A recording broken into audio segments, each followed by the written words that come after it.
일단 NCS 워크벤치에 대해서 말씀드리도록 할게요. NCS 워크벤치 같은 경우는 이제 음, 해석 프로젝트를 이제 관리하는 툴이고 이제 뭐 다양한 다중물리 해석 같은 거를 이제 연결해서 해석할 수 있는 환경을 제공한다고 보시면 됩니다.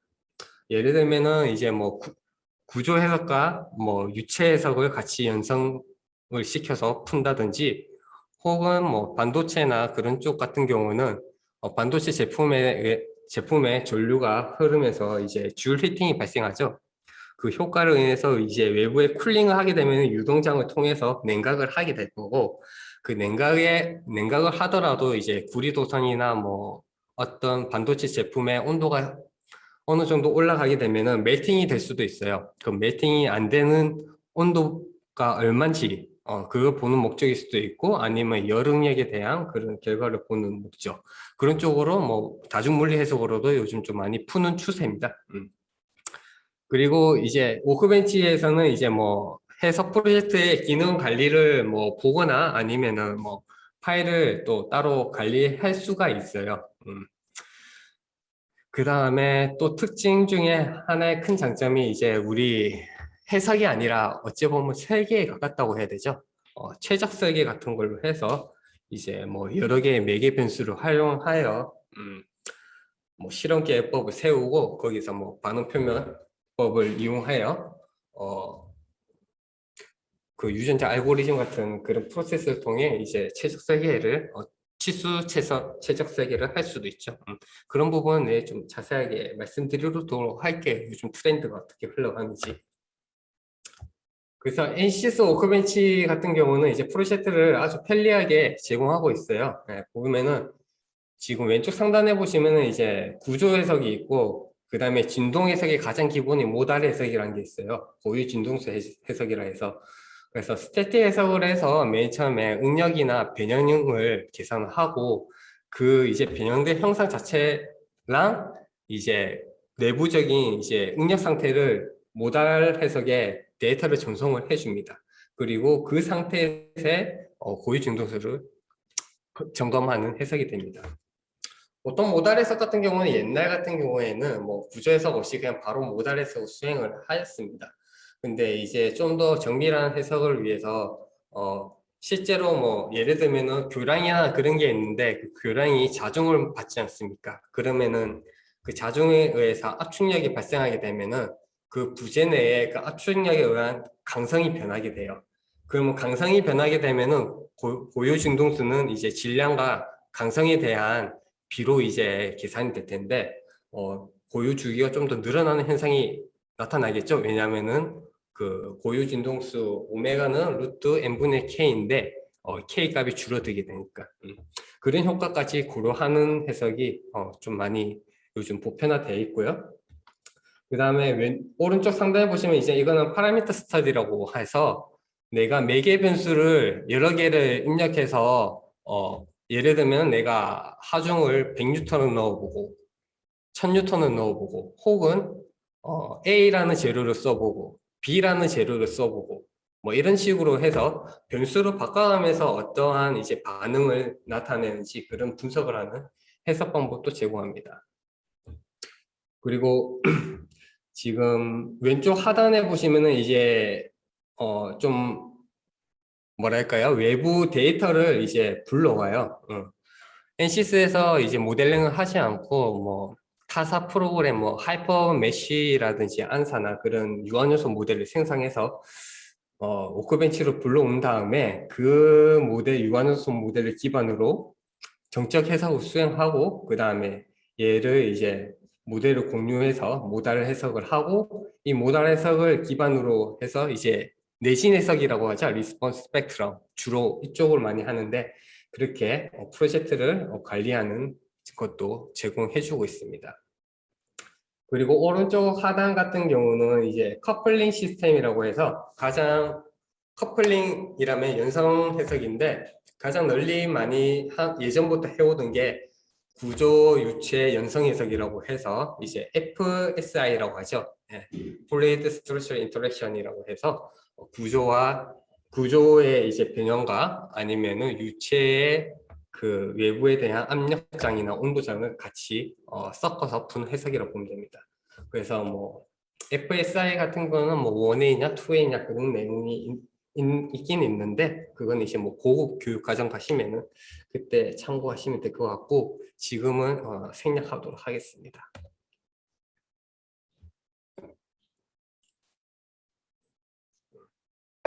아유, 물이 없네. 엔시스 미케니컬에서는 지금 왼쪽에 나열된 것과 같이 다양한 해석을 지금 제공해주고 있어요. 가장 기본적으로 이제 정적 해석이라고 하죠. 리니어 이제 어널리시스, 선형 해석을 할 수도 있고 정적 상태에서 그 다음에 비선형 해석을 할 수도 있습니다. 다들 아시겠지만 정적 해석이라는 말 자체는 이제 우리 외부의 하중이 작용을 하는데 그 하중이 이제 시간에 따라서 뭐 변화가 없고 그 다음에 이 구조 시스템이 관성영역을 받지 않고 그 다음에 속도가 0이죠. 예, 구조물이 움직이지 않는 상태. 그 상태에서 어떤 그 컨스턴트한 하중이 작용했을 때 이 구조물에 대한 평가를 하는 해석을 이제 스트러처럴 스태틱 어널리시스라고 하죠. 정적 해석. 그래서 선형 해석 방법이 있고 뭐 비선형이 있는데 비선형은 좀 이따가 내일이나 그때 좀 소개해 드리도록 할게요. 구조에서는 비선형이 3가지가 있다는 것만 일단 기억해 주시면 감사하겠습니다. 그 다음에 정적이 있으면은 이제 동적이라는 이제 조건이 있는데 동적 같은 경우는 이제 이 구조 시스템이 외부 하중을 받을 때 시간에 따라서 이제 다르게 구동할 수가 있다는 거죠. 예.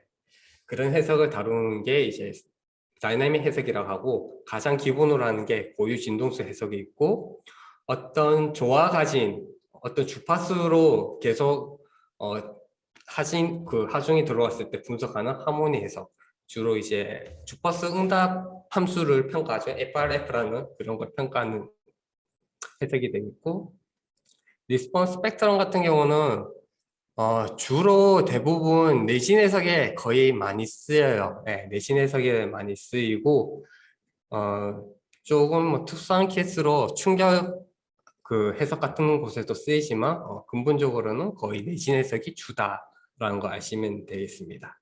그리고 랜덤 바이브레이션 같은 경우는 외부에서 이제 하중이 들어오는데 얘가 규칙적이지 않고 막 자기 마음대로 패턴 알 수 없는 하중이 들어올 수 있죠. 그 예로 들면은 뭐 자동차가 이제 노면 위로 굴러가게 되면 노면으로부터 이제 불규칙한 이제 하중을 전달을 받을 수도 있고 아니면은 인공위성과 같이 이제 뭐 발사체가 우주로 이제 발사를 하게 되면은 외부로부터 올라가면서 윤소하면서 떨림이 진동이 그 구조물한테 영향을 줄 수 있겠죠. 예.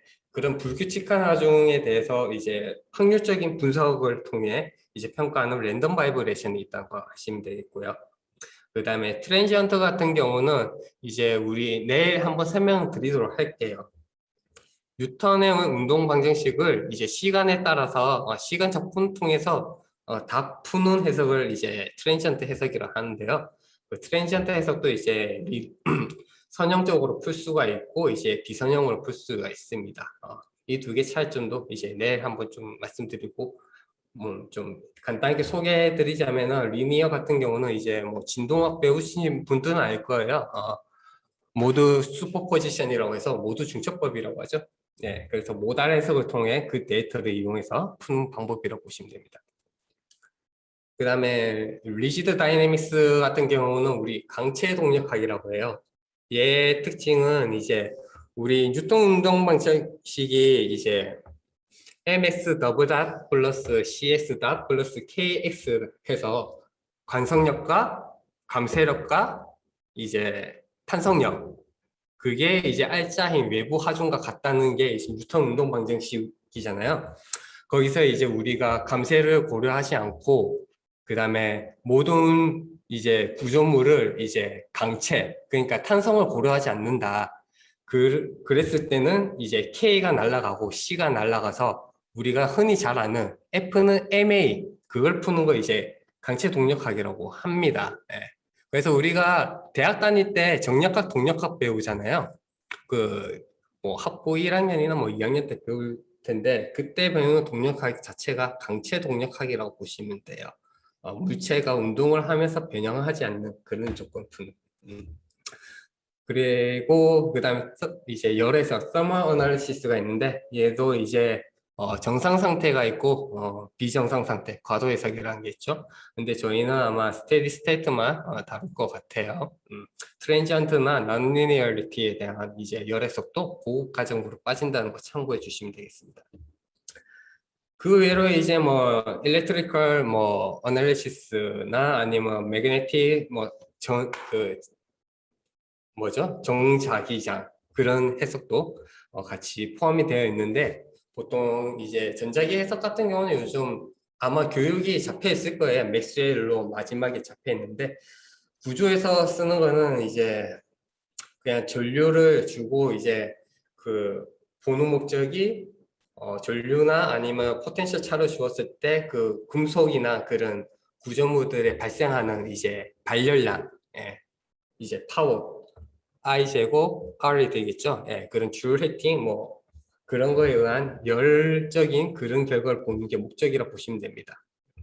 아니면 우리 요즘 맴스 그쪽 분야 계시는 분들 있는지 모르겠어요. PCB나 뭐 이런 쪽 맴스 쪽 압전 소자 뭐 이런 쪽에는 이제 피에조라고 해서 뭐 압전 소자, 열전 소자 그런 쪽으로도 많이 쓰이고요. 그 다음에 멀티 피직스로 해서 다중물리 해석이에요. 근데 지금은 이제 다중물리에서도 예전에 우리가 다중물리를 하면은 뭐 구조랑 유체 같이 푸는 거, 혹은 플러스 이제 열 포함하고 전자기 뭐 이런 식으로 했는데 뭐 속에 들어보신 분은 있을지는 모르겠어요. 요즘은 뭐 광고를 하긴 한데 뭐 디지털 트윈이라고 해서 그래서 디지털 트윈이라고 해서 요즘은 이제 가상 그 실제 물리 세계가 있으면 그 가상 물리 세계를 이제 시스템적으로 연결을 해서 실시간으로 우리가 상태를 볼 수 있는 그런 시스템도 요즘 출시를 하고 계속 개발하는 중이거든요. 그래서 예전에는 모든 걸 다 해석적으로 했다면은 최근에는 이제 더 나아가서 이제 제어 신호 시스템까지 결합을 해서 어떤 시스템 전체 기반을 통괄적으로 이제 제어하는 그런 쪽으로도 요즘 많이 발전하고 있다는 거 좀 알아두시면 도움이 되지 않을까 싶습니다. 4시간 넘어갔네요. 자, 기본적인 이제 우리 해석에 대한 프로세스는 어떻게 되냐면 이제 파이나이트 엘리먼트 어널리시스라는 것 자체가 이제 유한요소 법이라는 어떤 수치 해석적인 근사 해석법을 이제 컴퓨터 시뮬레이션 하는 기법으로 이제 가져온 방법을 이제 파이나이트 엘리먼트 어널리시스라 하고 현업에 계신 분들은 앞에 약자를 따서 FEA라고 불러요. 그래서 FEA 이렇게 말하면 구조 해석하는 사람들 이렇게 우리는 좀 많이 인식하는 편이고요. 그 다음에 뭐 유동 쪽 하시는 분은 많이 들어보셨을 거예요. CFD라고.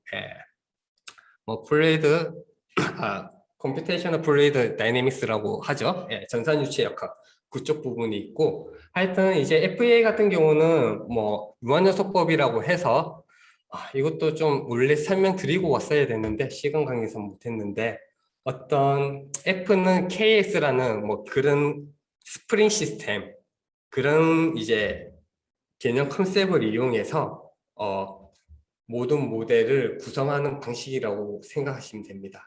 이 말로는 표현이 어려운데 이 부분은 내일 오전에 이제 강의 시작하기 전에 좀 어떻게 좀 전반적으로 쉽게 이해할 수 있도록 설명해 드리도록 하겠습니다. 아무튼 유한요소 해석 같은 경우는 우리가 하는 이유가 뭐냐면은 재료역학이나 탄성론 같은 경우는 우리가 뭐 theoretical 뭐 공식 같은 포뮬레이션이 있죠. 그걸로 통해서 exact 솔루션을 얻을 수는 있어요. 근데 그게 모든 그 형상이나 그런 데 적용할 수가 없는 부분이 있어요. 왜냐하면은 싱귤라리티라는 특이한 부분이 있고 불연속인 부분이 존재할 수가 있거든요. 그래서 그런 현상들을 좀 더 쉽게 풀 수 있는 방법이 근사적으로 접근하는 게 어떻겠냐 해서 여러 가지 수치 해석 방법들이 예전에 많이 개발이 됐어요. 그 중에서 이제 뭐 FEM이라는 유한요소법이 있고 FDM이라는 유한차분법, 뭐 BEM이라는 뭐 경계요소법, DEM 등등등 다양한 방법이 있는데 그 중에서 유한요소법이 구조 해석과는 좀 전통적으로 잘 맞고 정확성이 높기 때문에 지금까지 사랑받고 써오지 않았나 생각하고 있습니다. 그래서 이런 유한요소법 같은 경우는 기하 형상에 제약을 받지 않아요. 예, 그래서 우리가 어떤 물체를 있으면은 걔를 이제 미세하게 분할을 하죠. 그리고 분할을 하고 그 작은 미소 영역을 이제 우리 모든 자연 현상의 지배 방정식을 받기 때문에 그 미분 방정식이라는 게 있으면 그 미분 방정식을 통해서 이제 수치 해석을 수행하는 거죠. 예. 이 부분도 좀 내일 좀 설명해 드리도록 하고 아무튼 어떤 기하 형상의 제약을 받지 않기 때문에 어떤 CAD 실제 구조물 형상만 있으면은 우리가 좀 근사적으로 이제 유한요소 모델이라는 걸 생성을 해서 수치적으로 근사율을 찾을 수 있다 그렇게 보시면 되겠고요. 아시겠지만 뭐 미소한 사이즈가 작으면 작을수록 이제 해 정밀도는 올라갑니다. 예. 그렇지만 무조건 작게 짜버리면은 이제 그 FEM에서는 F는 KS라는 그 매트릭스가 있는데 그 매트릭스 크기가 워낙 커져 버려요. 그 매트릭스 크기를 뭐 말씀드리자면 못해도 어느 정도 사이즈냐면 요즘 최소 거의 한 20만, 한 60만 곱하기 60만 행렬짜리를 푸는 거라고 보시면 돼요. 못해도, 예. 최소가 그렇고, 뭐 많으면은 뭐 몇백만 바이 몇백만, 뭐 이런 식으로도 풀기도 하죠.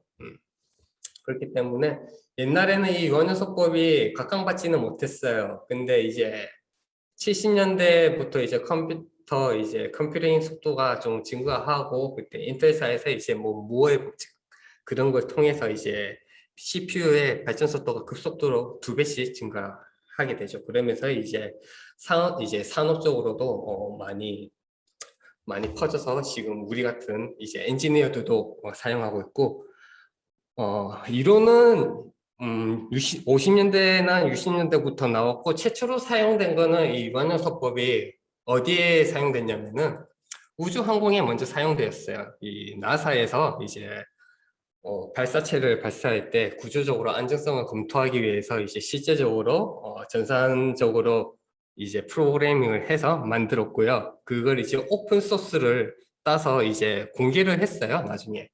그래서 그게 맨 처음 나온 게 나스트란이라고 법령 유한요소 해석 프로그램이 있어요. 그 나스트란이라는 게 이제 최초에 뭐 어째 보면 유한요소 프로그램이라고 봐도 거의 무방합니다. 예. 그 나스트란이라는 애가 이제 약자가 나사 스트럭처럴 어널리시스로 저는 알고 있거든요. 예. 그런 게 있고 그 외에도 이제 아무래도 나스트란 같은 경우는 이제 우주 항공 쪽에는 좀 아직까지 많이 쓰이고 있어요. 예. 많이 쓰이고 뭐 조선 쪽에서도 좀 쓰이고 그리고 이제 자동차나 이런 부품 쪽에서는 아바쿠스라는 제품이 또 있거든요. 그래서 그 아바쿠스라는 제품은 많이 쓰였고 지금 엔시스 같은 경우는 원래 예전에는 뭐 일반 기계나 이런 쪽으로 많이 사용되었습니다. 예. 근데 이제 2019년도인가 그때부터 LS 다이나라는 뭐 비선형 전문 해석 툴이 있어요. 그거를 인수를 함으로써 이제 예전에 아바쿠스가 엔시스보다 강했던 게 비선형 해석에 좀 많이 강했었거든요. 그래서 자동차 같은 경우는 충돌 해석이나 막 그런 비상형성이 강하기 때문에 아바쿠스를 많이 써왔는데 이제 엔시스사가 이제 LSTC 그 LS 다이나사를 인수하면서 비선형 그 아바쿠스에 있는 익스플리시 다이내믹스라는 그런 툴 기능을 비빌 수 있을 정도로 강력한 툴을 인수했기 때문에 엔시스가 이제 좀 많이 세지지 않았나 저는 좀 개인적으로 생각하고 있습니다. 그래서 여러분들이 지금 배우시는 이 엔시스 툴이라는 게 점유율이 상당히 높은 프로그램이라고 좀 생각하시면 되겠습니다. 이상한 소리를 좀 자꾸 하는 것 같은데. 예. 그래서 중요한 거는 이제 메시 덴시티에 따라서 정확도가 결정된다는 거 참고해 주시면 되겠고요. 우리가 해석을 할 때 좀 기본적으로 크게 나누면 한 4가지가 있어요. 맨 처음에 사전 결정이 있고 전 처리가 있고 솔루션이 있고 포스트 프로세싱이라는 게 있는데 이 중에서 가장 중요한 거는 아무래도 제일 먼저 적혀 있는 거겠죠. 사전 결정이 제일 중요합니다. 예. 우리가 학교 다닐 때는 뭐 연습 문제 같은 거 보면은 문제가 주어지면 해답을 찾는 거였잖아요. 근데 우리가 실제 설계나 이런 걸 제품을 설계를 할 때는 정답이 없죠. 정답이 없고 문제도 어떻게 주어지는지도 몰라요. 네. 문제도 우리가 만들어야 되고 거기에 대한 솔루션도 우리가 찾아야 됩니다. 그게 이제 엔지니어가 이제 해야 될 일이죠. 그래서 그 문제를 가정을 할 때 만약 구조 해석을 한다면은 내가 어떤 해석을 제품을 설계하면 어떤 해석을 적용할 것인가가 먼저가 아니라 이 제품을 어느 부분을 먼저 해석을 해야 될 것인가 그걸 먼저 결정을 하시고요. 그 제품이 받는 외부적인 요인, 하중 조건이라든지 뭐 경계 조건 혹은 주어진 환경, 고온 상태라든지 뭐 좋은 상태라든지 뭐 그런 것들에 따라서 구조물들이 정적 해석만 해도 되는지 아니면 진동 해석까지 해야 되는지 혹은 뭐 피로 해석이라든지 더 나아가서 뭐 고급적인 뭐 크립이라든지 뭐 등등 파손에 대한 여러 가지 모드들을 사전에 결정을 해야 돼요. 그게 가장 어렵고 이거는 좀 초보자들이 굉장히 힘들어하죠. 그래서 이거를 감안해서 나오는 게 이제 구조 해석 같은 경우는 각 분야별로 스탠다드나 뭐 시방사라는 게 있습니다. 규격. 그래서 뭐 내가 예를 들면은 배를 만든다면 배의 어느 구성 요소는 뭐 어떤 해석을 해야 되고 어떤 조건은 만족해야 된다는 그 룰이 있죠. 예. 그 룰을 이제 교수님들이나 똑똑하신 엔지니어 분들이 실제 파손이나 그런 사례들을 접하면서 이제 빈도수가 높은 애들을 기준으로 좀 정리를 해서 최소한의 설계 조건으로 이렇게 규격을 놓죠. 네. 그리고 항상 엔지니어가 가장 중요하게 생각할 것은 그 분야에 대한 룰이 있으면 그 룰을 먼저 지키는 게 첫 번째고요. 엔지니어 판단은 둘째로 넘기는 거예요. 이렇게 말고 이렇게 해서 편법으로 평가할 수도 있겠는데 이런 개인적인 그 편견은 버리시고 항상 규격이 있는지 없는지부터 찾으시고 그 룰을 맞춰 가신 다음에 그 룰이 없으면은 그 분야와 비슷한 분야가 있다면 그 룰을 빌려서 써도 되고요. 그런 게 아예 없다면 그때부터는 이제 엔지니어의 책임이 되겠죠. 엔지니어가 판단해서 뭐 안전율을 얼마나 잡을 건지 뭐 그런 것부터 등등 어떤 파손 모드를 고려할 건지 그때부터 이제 엔지니어의 권한이 된다고 판단하시면 될 것 같습니다. 그래서 사전 결정이 가장 어렵고 여기서 이제 결정하고 나면 이제 프리 프로세싱이라고 해서 전 처리가 있고 이제 해석을 하는 솔루션이 있고 그 다음에 해석을 돌리고 나면은 결과가 나오겠죠. 이제 결과를 검토하는 포스트 프로세싱이라는 게 있어요. 그래서 이 전 처리 과정에서 이제 포함되는 게 우리가 흔히 말하는 기하 모델부터 생성해서 이제 유한요소 모델을 만들고 메시를 짠다는 거죠. 하고 이제 하중을 적용하고 구속 조건 적용하는 과정. 이 과정을 우리가 프리 프로세싱이라고 합니다. 그리고 솔루션 같은 경우는 이제 서버라고 하죠. 컴퓨터가 계산하는 거고. 그래서 그 계산한 결과값을 이제 우리 그 데이터로 나와 있으면 우리가 판독하기 힘들잖아요. 그걸 이제 시각화해서 가시화해 주는 게 포스트 프로세싱이라고 보시면 됩니다. 그래서 가장 중요한 게 이 부분이 가장 중요하고 이 부분에서 이제 실제 엔지니어들이 혼자서 머리 짜기보다는 여러 엔지니어들이 브레인스토밍을 해서 좀 결정하는 게 중요하다는 거고 해석 과정에서 보시면은 전처리 과정이 제일 비중이 높아요. 메시라든지 뭐 그런 등등. 얘가 거의 한 60% 될 것 같고 솔루션이 20%, 뭐 포스가 20%. 뭐 모델의 크기가 뭐 커진다면은 뭐 솔루션이 좀 더 높아질 수 있겠죠. 비중이. 그렇지만 대부분 프리 프로세싱에서 좀 소요 시간이 많이 걸린다는 거 알고 계시면 되겠습니다. 그래서 오른쪽 그림 보시는 게 이제 일반적으로 우리가 구조 해석을 진행하는 절차라고 보시면 돼요. 기하 모델이 있고 그 다음에 재료 물성을 부여를 하고 그 다음에 뭐 메시를 짜고 그 다음에 구속 조건이나 바운더리 컨디션을 주고 솔루션 여기는 솔루션에 나와 있는데 얘가 포스트 프로세싱이라고 보면 돼요. 여기서 이제 결과를 검토하는 과정이라고 보시면 될 것 같습니다. 자, 이제 워크벤치 환경에서 이제 미케니컬 환경으로 들어오면 지금과 같은 창이 보여요. 예. 이것도 뭐 우리 오전에 했던 스페이스 클레임 환경과 비슷해요. 여기처럼 탭으로 리본 바가 있고요. 엄청나게 옵션이 많죠. 예.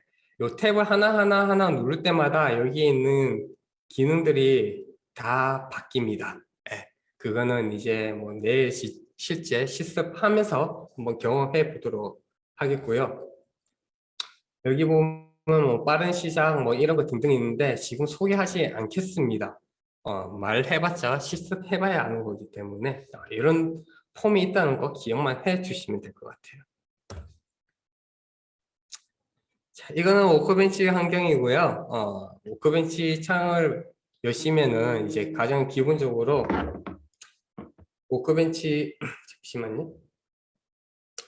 만약에 내가 워크벤치 뭐 이것저것 만지다가 창이 뭐 뒤틀리거나 뭐 창이 날아가거나 할 수 있어요. 그랬을 때 리셋하는 기능이 여기 뷰를 해서 리셋 윈도우 레이아웃 하시면 초기 상태로 갈 수 있고요.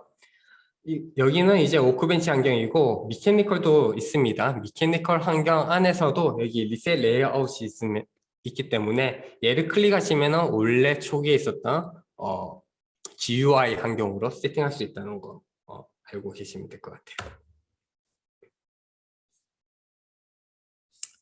자, 아까 전에 말씀드렸다시피 이렇게 트리가 있는데 뭐 스태틱 스트럭처 누르시면은 여기 보시면 뭐 여기 솔루션이라고 바뀌죠. 그러면은 이렇게 솔루션은 스태틱 스트럭처는 여기 연결돼 있죠. 네. 그래서 뭐 구속 조건 주고 하중 조건 이렇게 옵션들이 나오고 솔루션은 포스트를 하기 때문에 얘를 선택하게 되면은 여기 컨텍스트 밑에 이제 솔루션이라고 해서 이 솔루션에 대한 다양한 이런 옵션들이 있다는 거 참고해 주시면 되겠습니다. 어차피 나중에 실습하면서 하나하나 만질 거예요. 그리고 이거는 이제 우리 셀렉션은 그런 옵션인데요. 기본적으로 우리 점을 선택할 건지 아니면 엣지를 선택할 건지 면을 선택할 건지 아니면 솔리드 바디를 선택할 건지 이렇게 필터를 할 수 있고요. 여기 보시는 모드 옆에 적혀있는 얘는 스마트 셀렉션이라고 해서 우리 스페이스 클랜처럼 가장 인접한 엔티티를 선택하는 기능이라고 보시면 됩니다. 알아서 자동적으로 인지를 해서 쉽게 잡아주는 기능이라고 보시면 될 것 같고요.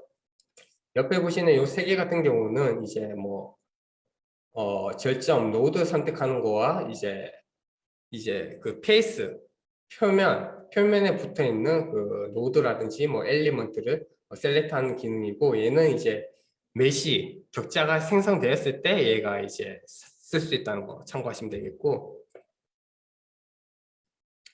이제 그 셀렉션 모드가 있어요. 기본적으로 디폴트로 싱글 셀렉트라고 해서 개체 하나 선택하는 방법이 있고요. 그 다음에 우리 스페이스 클레임 해봤지만 박스로도 범위 안으로 잡을 수 있죠. 네, 그렇게 박스 셀렉션으로 이렇게 토크를 해서 바꿔주실 수가 있습니다.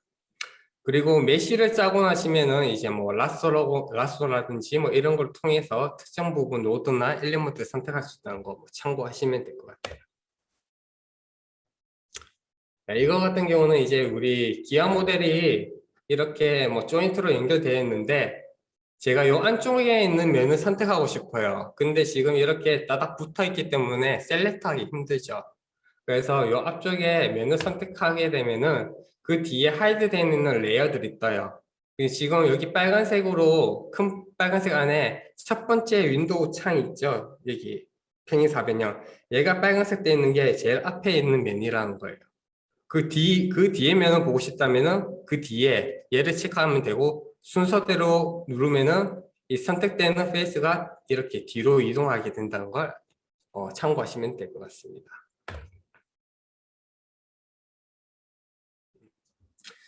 자, 그리고 그 미케니컬 창에 보시면 제일 왼쪽에 보시면 이제 아웃라인이 있는데 뭐 모델부터 해서 약간 트리가 쫙 나와 있어요. 그 중에서 여기 보시면 지금 체크되어 있는 부분 있죠? 이렇게 체크된 부분은 이제 준비가 다 됐다는 거고요. 이렇게 물음표가 나와 있는 부분이 있습니다.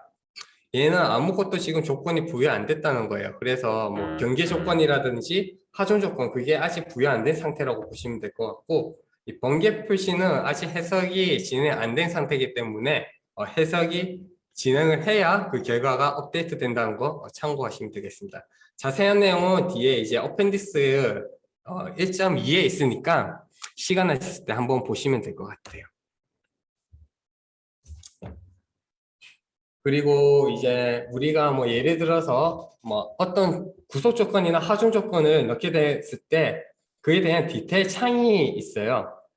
보시면 어떤 색은 검정색이고 어떤 색은 흰색이고 빨간색도 있고 노란색도 있는데, 이 의미가 뭐냐면은 먼저 이 흰색 창들 있죠. 얘 같은 경우는 우리가 인풋 값을 변경할 수 있는 값이에요.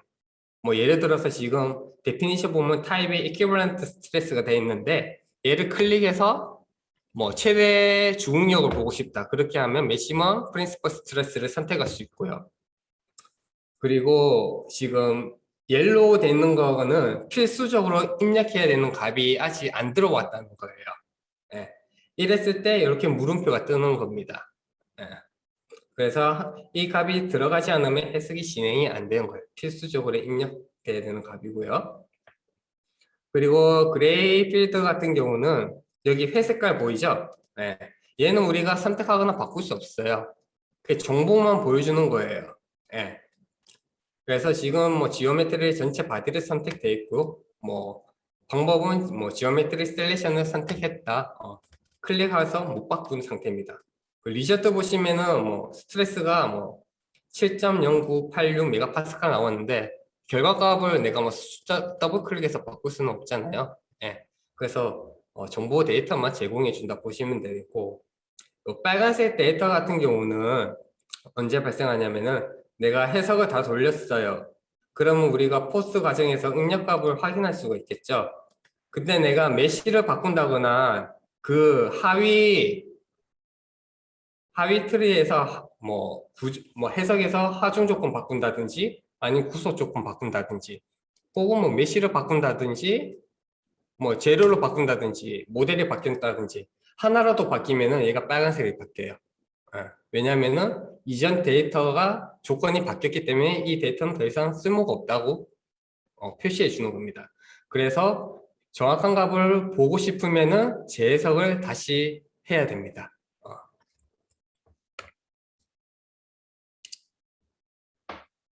자, 지금 5시 반인데 약간 좀 오버가 될 것 같네요. 죄송합니다.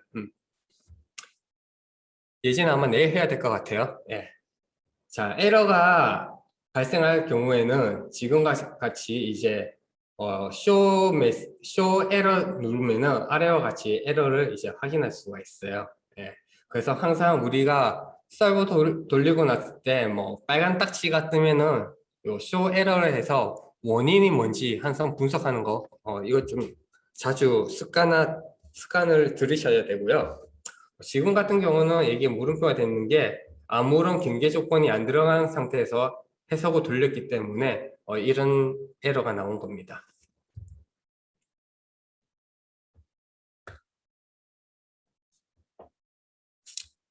그리고 이제 미케니컬 창에서 여기에 작업창 밑에 보시면은 여기 요 창이거든요. 이 창을 확대해서 보면 이렇게 지오메트리, 뭐 리포트 이런 뷰를 선택할 수가 있어요. 예.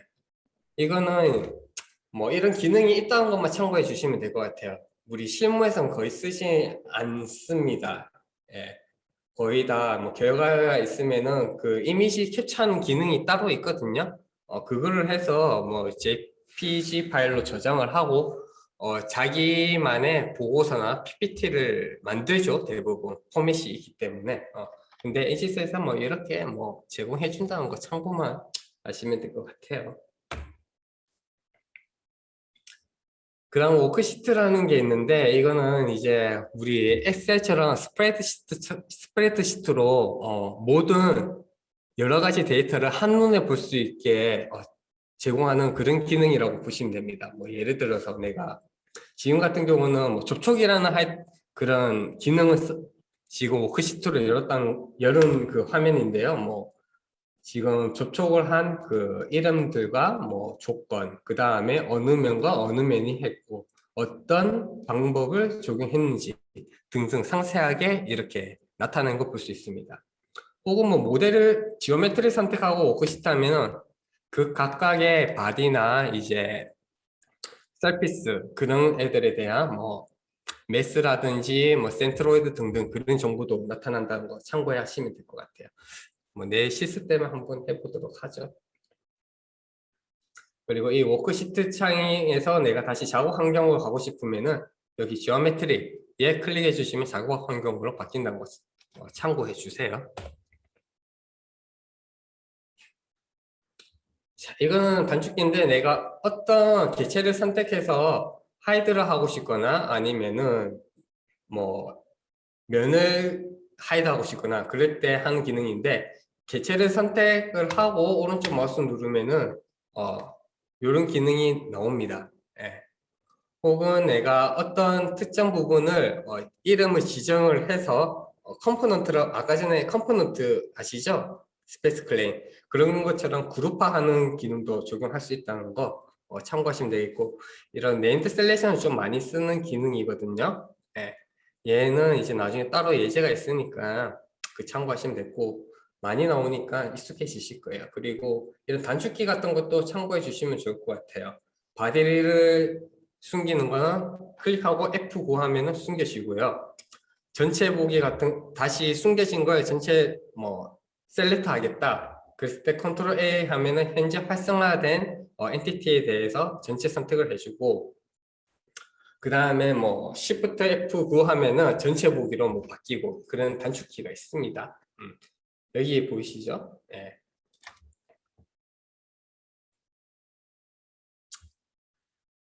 그 다음에 이거는 뭐 당연한 얘기인데 구조 해석을 하면 너무 당연하죠. 뭐 하중 조건을 줄 수도 있고 뭐 하중 조건을 줄 수도 있고 구속 조건을 줄 수도 있고 그래서 그 하중 조건이나 구속 조건을 넣을 때 인풋 값은 요 오른쪽 왼쪽 하단에 보면 이런 디테일 창이 나올 거거든요.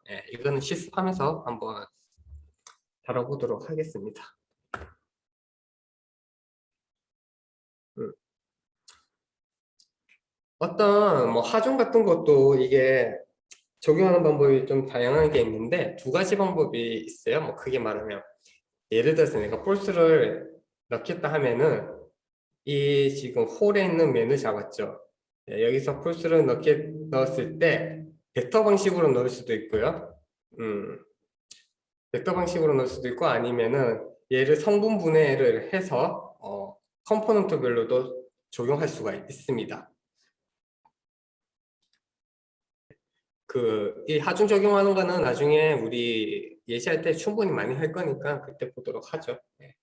그래서 예를 들어서 내가 벡터로 넣겠다 하면은 여기 홀에다가 지금 내가 벡터 조건으로 디파인을 했어요. 그렇게 되면 벡터기 때문에 스케일러의 양과 달리 방향이 있죠.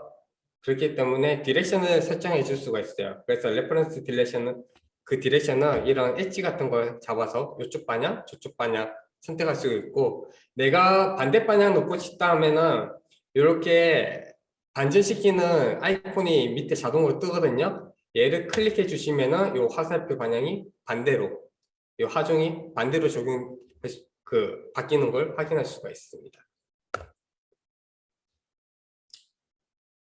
그 다음에 이제 엔지니어링 데이터인데 이제 엔지니어링 데이터는 우리가 구조 해석을 하기 전에 그 기하학적인 모델에다가 이제 실제 부여할 물성치를 넣는 거죠. 실제 기하 모델은 얘가 뭐 스틸인지 고무인지 분간을 못하죠. 그래서 뭐 탄성 개수라든지 뭐 포화 성비, 뭐 한복 강도 그런 것들을 다루는 거라고 보면 되겠고요. 단독적으로 컨트롤할 수도 있고 아니면 시스템적으로도 컨트롤할 수가 있습니다. 혹은 내가 단독적인 엔지니어링 데이터를 들고 있으면은 얘를 불러오고 그 내가 들고 있는 엔지니어링 데이터를 여기 해석 시스템에다가 링크를 해서도 쓸 수가 있고요. 그래서 엔지니어링 데이터 다루는 것도 좀 특별하게 좀 시간 내서 보여드리도록 할게요. 네. 엔지니어링 데이터 들어오시면 기본적으로 스트럭처 스틸이라고 해서 디폴트로 하나 들어있어요. 네. 얘 같은 경우는 이제 뭐 ASTM으로 하면은 뭐 A36, 네, A36 재질 될 것 같은데 그 재료를 해서 기본적으로 제공하고 있고요. 내가 추가하고 싶으면 여기 밑에 Click here to add a new material 있죠. 여기다가 뭐 이름을 지정하고 내가 원하는 물성 데이터를 추가할 수 있다는 거 참고하시면 될 것 같아요.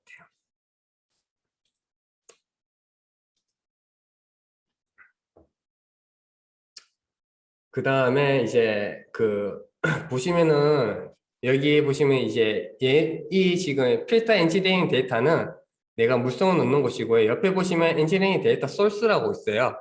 네. 요거는 이제 NCS에서 제공해주는 라이브러리 기능이거든요. 네. 어찌 보면은 도서관이라고 생각하시면 돼요. 네.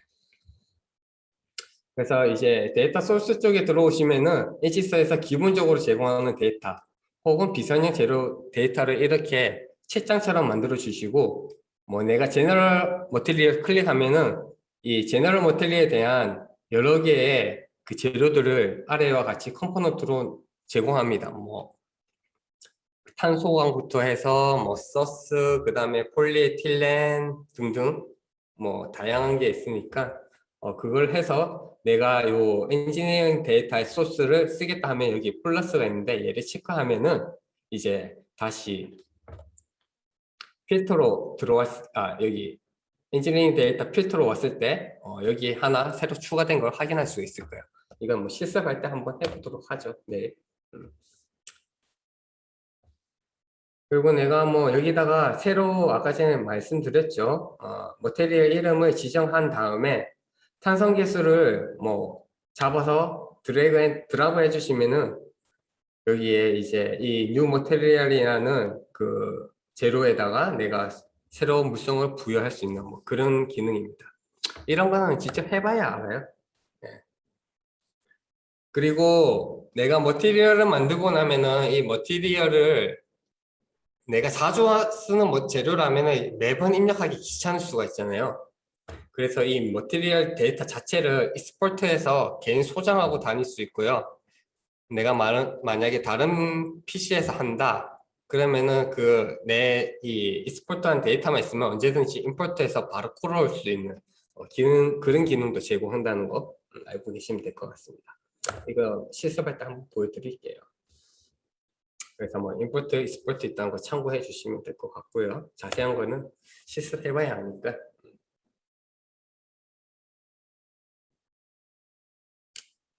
그래서 너무 말이 길으시면 또 재미가 없고. 자, 이제 이건 미케니컬 창이고요. 미케니컬 창에 들어오셨을 때 이제 물성을 부여를 해야겠죠. 그럼 이제 지오메트리 트리 눌러보시면은 내가 모델링을 한 그 개체들의 리스트가 쫙 있어요. 지금은 하나밖에 없는데 그럼 얘를 선택하면은 얘 머테리얼을 우리가 부여를 할 수 있어요.